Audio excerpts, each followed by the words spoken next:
आज हम कक्षा 8 की छात्राएं आप सभी के समक्ष एक नाटक प्रस्तुत करने जा रहे हैं जिसका शीर्षक है अब्दुल लोटा, जिसमें मैं लाला झावलाल का किरदार निभा रही हूँ और यह मेरी पत्नी का किरदार निभा रही है, यह अंग्रेज का किरदार निभा रही है और यह मेरे प्रिय मित्र वासी मिश्र का किरदार। लाला झावलाल को खाने पीने की कमी नहीं थी। काशी के हवेली बाजार में मकान था।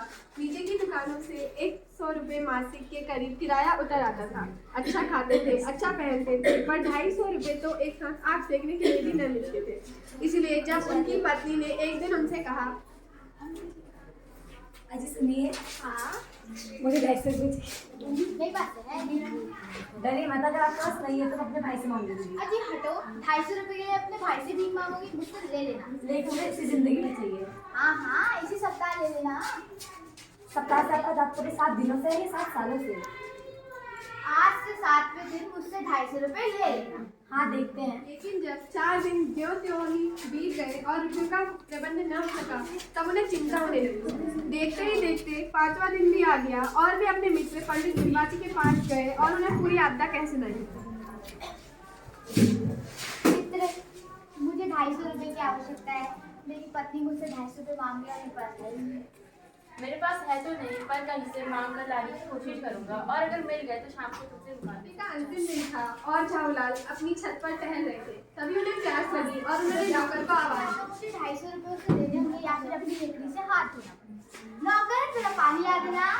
तभी उनकी पत्नी पानी लेकर आई। वह पानी तो लाई, लेकिन पर गिलास लाना भूल गई। केवल लोटे में पानी लिए प्रकट हुई। फिर भी लोटा संयोग से वह अपनी बेढंगी सूरत के कारण लाला झावलाल को सदा से नापसंद था।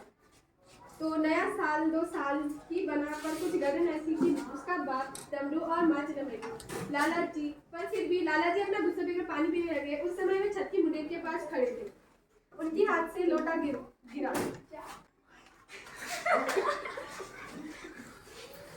और वे दौड़कर नीचे गए। जब नीचे गए तो उन्होंने देखा कि वहाँ पे भीतर रखी है और विनय प्रधान पात्र के अंग्रेजी जो नसीब से भीगा हुआ है और जो अपने एक पैर को हाथ से सहलाता हुआ दूसरे पैर पर नाच रहा है। उसी के पास अपराधी लोटी को देखकर लाला झावलाल ने फौरन 2 और जोड़कर स्थिति को समझ लिया। तभी उनके मित्र बिलवासी भी भीड़ को चीरते हुए वहाँ आए और उन्होंने भीड़ को छोड़कर बाकी सभी को बाहर। अरे लगता है आपके पैर में ज्यादा चोट लगी है, आइए बैठिए। क्या आप इस शख्स को जानते हैं? बिल्कुल नहीं, और मैं ऐसे इंसान को जानना भी नहीं चाहता जो राह चलते लोगों पर रोटी का वार करे। मेरी समझ में he is a dangerous lunatic। यानी यह एक खतरनाक पागल है। नहीं, मेरी समझ में he is a dangerous criminal. नहीं, यह खतरनाक मुजरिम है। मैं छोड़ूंगा नहीं। अरे नहीं, कानून को अपने हाथ में मत लीजिए। आप इसकी रिपोर्ट पुलिस स्टेशन में दर्ज करें। वाह, it's good idea. Police station कहाँ है? पास ही में है, आइए आपको ले चलता हूँ। चलिए। रुकिए, पहले मैं इस इंसान से यह लोटा खरीद लूँ। मैं इसके 50 रुपये दे सकता हूँ, क्या तुम बेचो? आप इस रद्दी लोटे के 50 रुपये दे रही हैं? आप इस लोटे को रद्दी बताते हैं, मैं तो बहुत विज्ञ और समझदार व्यक्ति समझता था। बात क्या है भाई? यह एक प्रसिद्ध अकबरी लोटा है जिसकी तलाश में संसार भर के म्यूजियम परेशान है। ओह, ये बात। बात आ गया था और सिंध के रेगिस्तान में मारा फिर रहा था। एक अवसर पर प्यास से उसकी जान निकल रही थी। उस समय एक ब्राह्मण ने इसी लोटे से पानी पिलाकर उसकी जान बचाई थी। हुमायूं के बाद अकबर ने उस ब्राह्मण का पता लगाकर उसे इस लोटे को ले लिया और इसके बदले में उसे इसी प्रकार के 10 सोने के लोटे प्रदान किए। यह लोटा सम्राट अकबर को बहुत प्यारा था, इसी से इसका नाम अकबरी लोटा पड़ा। वह बराबर इसी से वजू करता था। सन 57 तक इससे शाही घराने में रहने का पता चलता है, पर इसके बाद लापता हो गया। कलकत्ता के म्यूजियम में इसका प्लास्टर का मॉडल रखा हुआ है। पता नहीं यह लोटा इस आदमी के पास कैसे आया। म्यूजियम वालों ने पता चली तो फैंसी दाम देकर खरीद ले जाए। अब तो यह लोटा मैं ही खरीदूँ। आप कैसे खरीदेंगे? इस लोटे पर पूरा हक मेरा है। हक है? हाँ, जरूर हक है। ये लोटा मेरे पैर पे गिरा या आपके पैर पे? आपके। इस लोटे से मैंने स्नान किया या आपने? आपने। इस लोटे ने मेरी उंगली भुरता की या आपकी? आपकी। तो इस लोटे पर पूरा हक मेरा है। यह सब बकवास है, जो ज्यादा पैसे देगा वही इस लोटे का मालिक। चलो यही सही। आप इसके 50 रुपए दे रही थी तो मैं इसके 100 रुपए देता हूँ। अगर आप 100 रुपये दे रहे हैं तो मैं इसे 150 दूँ। आप 150 दे रहे हैं तो मैं इसके 200 रुपए देता हूँ। तो देना ये मैं इसके 250 रुपये आप उसके 250 रुपए देते हैं तो मैं 500 रुपए देता हूँ। चलिए ठीक है, मेरे पास इससे अधिक पैसे तो नहीं है, ये थोड़ा आपका हुआ। नहीं बहने, अरे तू अब मैं अपने देश खुशी से लौटूंगा।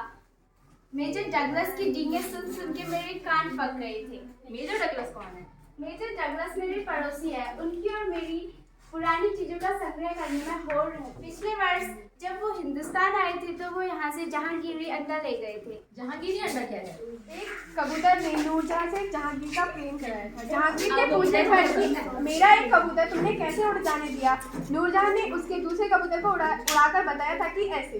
उसके इस भोलेपन से पर जहांगीर दिलोजान से न्योचावर हो गए। उसी क्षण से उसने अपने को नूरजहां के हाथ कर दिया। कबूतर का यह एहसान वह नहीं भूला। उसने एक अंडे को बड़े जत्न से रख छोड़ा। एक बिल्लौर की हांडी में वह उसके सामने टंगा रहता था। बाद में वही अंडा जहांगीर अंडा के नाम से प्रसिद्ध हुआ। उसी को मेजर डगलस ने 5 साल दिल्ली में एक मुसलमान सज्जन से 300 रुपए में खरीदा।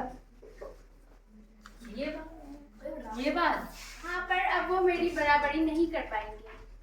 इसी रिश्ते से आपका अकबरी लौटा तो वो जहांगीरी अंडे का भी बात तो सही है। Bye bye. आपके लिए 250 रुपये ले गया, लेकिन आपके पास तो पैसे ही नहीं। इस भेद को मेरे सिवाय मेरा भगवान ही जानता है, आप उसी से पूछ लीजिए। अभी मुझे आपसे 2 घंटे का काम है। 2 घंटे का? पहले 1 घंटे में आपकी पीठ होकर आपको शाबाशी दूंगा, दूसरे 1 घंटे मैं आपसे गले लगकर आपको धन्यवाद दूंगा। चलिए छोड़िए, पहले आप अपने रुपए तो गिन लीजिए। अरे पैसा तो हाथ का पहले आता जाता है।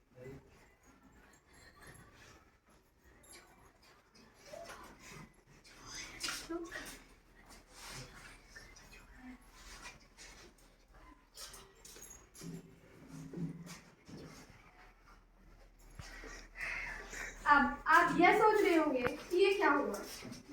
चलिए मैं आपको बताती हूँ।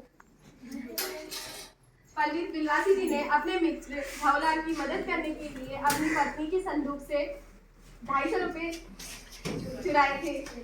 लेकिन जब उन्होंने उनकी मदद कर ली तो उन्होंने वो पैसे वापस ऐसे ही रख दिए। इस कहानी से हमें यह शिक्षा मिलती है कि हमें अपने मित्र, अपने आसपास के लोगों की सहायता करनी चाहिए, लेकिन सहायता करने के लिए हमें कोई गलत तरीका नहीं अपनाना चाहिए।